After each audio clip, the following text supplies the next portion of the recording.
Hello my dear students, मैं doctor Niharika आप सबका स्वागत करती हूँ। आज हम पढ़ रहे हैं कक्षा 10वीं की एक बहुत सुंदर कविता का नाम है पर्वत प्रदेश में पावस।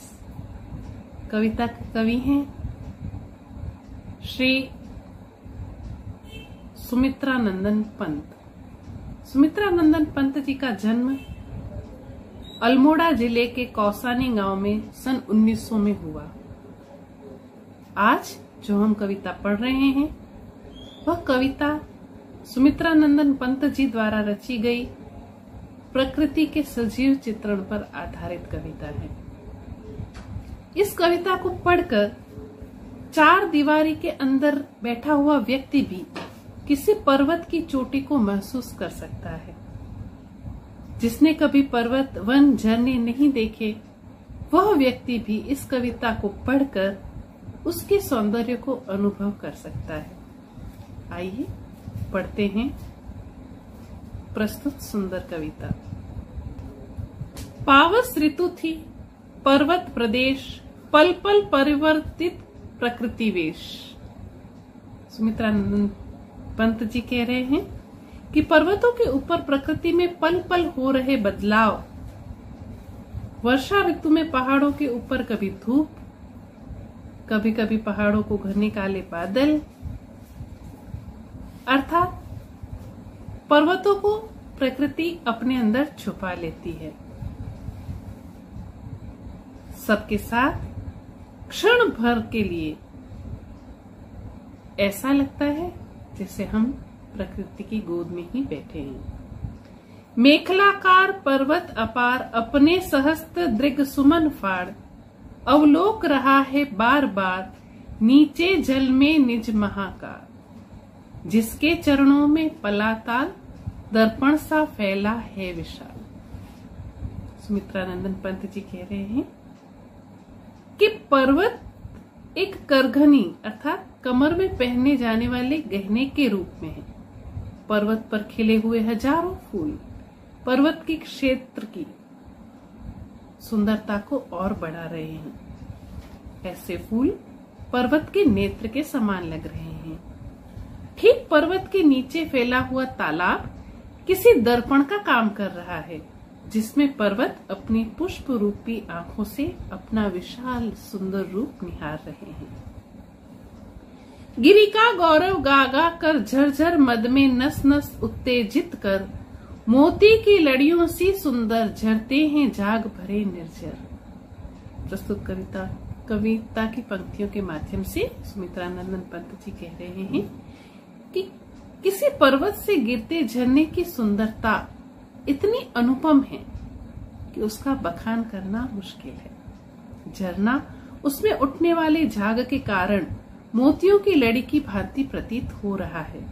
उसके गिरने से पैदा होने वाली कलकल की गूंज ऐसी लगती है मानो झरना पर्वत का गुणगान कर रहा हो। गिरते हुए झरने की ध्वनि को सुनकर लेखक की नस नस में मानो ऊर्जा का संचार होने लगता है। इस प्रकार झरने की सुंदरता, पर्वत की सुंदरता अनुपम है। गिरिवर के उर से उठ उठकर उच्च आकांक्षाओं से तरुवर है झांक रहे नीरव नभ पर, अनिमेष अटल कुछ चिंता पर।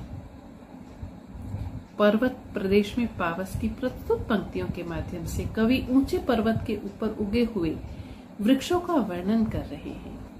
कवि कह रहे हैं कि इन वृक्षों को देखकर मुझे ऐसा लग रहा है कि यह पेड़ पर्वत के हृदय से उगे हैं और सदैव ऊपर उठने की कामना से एक टक ऊपर की आकाश की ओर निहार रहे हैं। उनकी ऊपर उठने की इच्छा कुछ ऐसी लग रही है कि वे अपने इस लक्ष्य को पाकर ही रहेंगे। उन्हें ऊपर उठने से कोई नहीं रोक सकता। इस प्रकार यदि मनुष्य भी अपनी आकांक्षा उच्च रखे तो उसे भी आगे बढ़ने से कोई नहीं रोक सकता। कवि को ऐसा लग रहा है मानो ये पेड़ किसी गहरी चिंता में डूबे हो कि हम इतना आकाश तक कब उठेंगे, कैसे उठेंगे। उड़ गया अचानक लो भूधर फड़का अपार पारद के पर, रवशेष रह गए हैं निर्जर, हे टूट पड़ा भू पर अंबर। आकाश में जब बादल छा जाते हैं, मौसम सुंदर हो जाता है, तो पर्वत भी ढक जाते हैं। इसीलिए कवि ने कहा है कि अचानक पर्वत अपने चमकीले पंख फड़फड़ाकर कहीं उड़ गया हो, कहीं गायब हो गया है। बादलों के कारण पर्वत जो है वो छुपा हुआ लग रहा है, लेकिन कवि की कल्पना है कि मानो सोने के पंख लगाकर पर्वत कहीं उड़ गया हो। वह अब कहीं नजर भी नहीं आ रहा है, चारों ओर कुछ भी दिखाई नहीं दे रहा है। एक धुंध सी दिखाई दे रही है, सिर्फ झरने के गिरने की आवाज सुनाई दे रही है और ऐसा प्रतीत हो रहा है कि मानो आकाश पृथ्वी पर आकर गिर पड़ा हो। धस गए धरा में सभय शाल, उठ रहा धुआं जल गया ताल, यूं जलद यान में विचर विचर था इंद्र खेलता इंद्रजाल। वर्षा के समय का सुंदर वर्णन करते हुए सुमित्रा नंदन पंत जी कह रहे हैं कि पर्वतों पर घनघोर बारिश हो रही है और इस मूसलाधार बरसात के कारण वातावरण में चारों ओर कोहरा फैल गया है, जिसकी वजह से शाल के विशाल वृक्ष भी कहीं दिखाई नहीं दे रहे हैं। इसीलिए कवि ने कहा है कि शाल के पेड़ डर के मारे मानो धरती के अंदर घुस गए हैं, धरती के अंदर छिप गए हैं। इस निरंतर उठते कोहरे को देखकर कवि को ऐसा लगता है कि मानो तालाब में कहीं पर आग लग गई हो। प्रकृति के विभिन्न रूपों को देखकर कवि को लग रहा है कि जैसे इंद्र बादलों में घूम घूम कर अपना खेल खेल रहे हों। इंद्र धरती पर वर्षा अमृत जल बरसा रहे हों।